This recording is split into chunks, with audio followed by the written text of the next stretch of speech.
কোচবিহার ঘোকসাডাঙ্গা থানা এলাকার হাইরোড সংলগ্ন স্থানে চলন্ত বাসে ডাকাতির ঘটনা ঘটার অভিযোগ উঠল।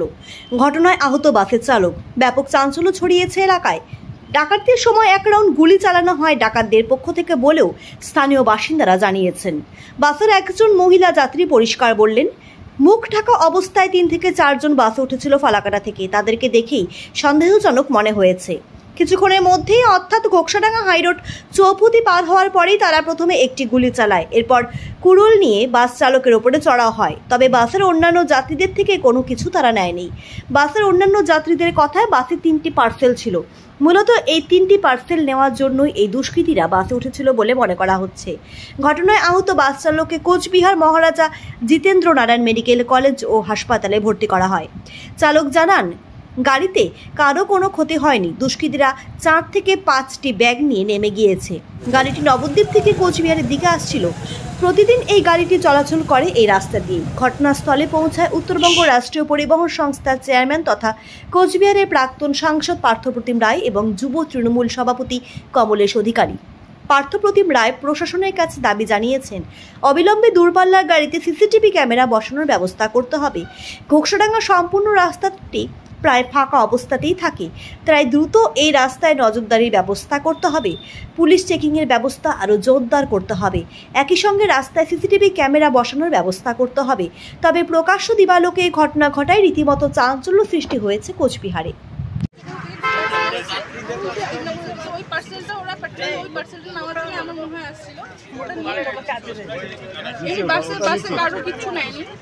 আমি একদম সামনের সিটে বসেছিলাম, চাইলে আমার গলার মালাটা নিয়ে চলে যেতে পারতো, আমার ফোনও ছিল হাতে, ওরা কিচ্ছু নেয়নি।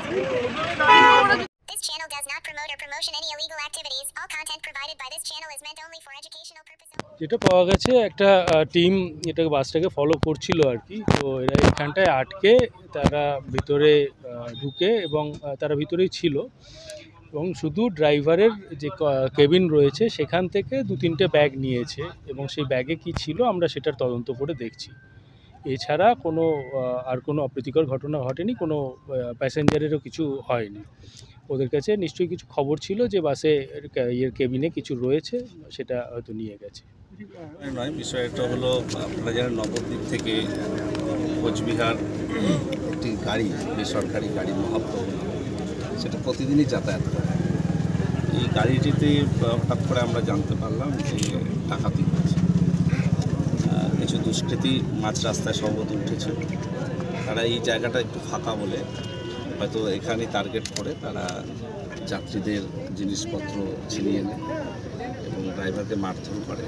কেউ কেউ বলছে যে ফাঁকা গুলিও চালিয়েছে। এটা খুব অ্যালার্মিং একটা বিষয়। কেন এরকমটা হচ্ছে বা এই বিষয়টি কোনো জেলা পুলিশ সুপার তিনি নিজে এসেছেন, এডিশনাল পুলিশ সুপার করে এসেছেন, তারা তদন্ত করছেন। ড্রাইভারকে অসুস্থর জন্য তাকে হাসপাতালে নিয়ে যাওয়া হয়েছে। আর ড্রাইভারের যিনি খালাসি বা অ্যাসিস্ট্যান্ট, তার সঙ্গে পুলিশ কথা বলছে। সমস্ত বিষয়টা জানার চেষ্টা হচ্ছে। রাস্তায় কোনো সিসিটিভি যদি থাকে সেগুলোকে পাওয়ার চেষ্টা হচ্ছে। এই ডাকাতি কিনারা নিশ্চিতভাবে আমরা জানি সেটা কিনারা হবে এবং তারাই এ ধরনের কাজের সঙ্গে যুক্ত, সেটা জানা খুব জরুরি। সেটাই পুলিশ চেষ্টা করছে। একটা আতঙ্ক তৈরি হয়েছে যাত্রী সাধারণের মধ্যে। দূরপাল্লার গাড়িতে আগামী দিনে নিশ্চিতভাবে এই ঘটনার পর থেকে অন্য পদক্ষেপ গ্রহণ করতে হবে। আমরা উত্তরবঙ্গ রাষ্ট্রীয় পরিবহন নিগমও ভেবেছি যে দূরপাল্লার গাড়ি, রকেট বাসগুলোতে সিকিউরিটি রাখা, সিসিটিভি এটার উপর জোর দেওয়া এবং প্রত্যেকটা থানার সঙ্গে কন্ট্যাক্ট রাখা, জেলার সঙ্গে কন্ট্যাক্ট রাখা, যাতে যে কোনো অ্যাসিস্ট্যান্ট এগিয়ে আসতে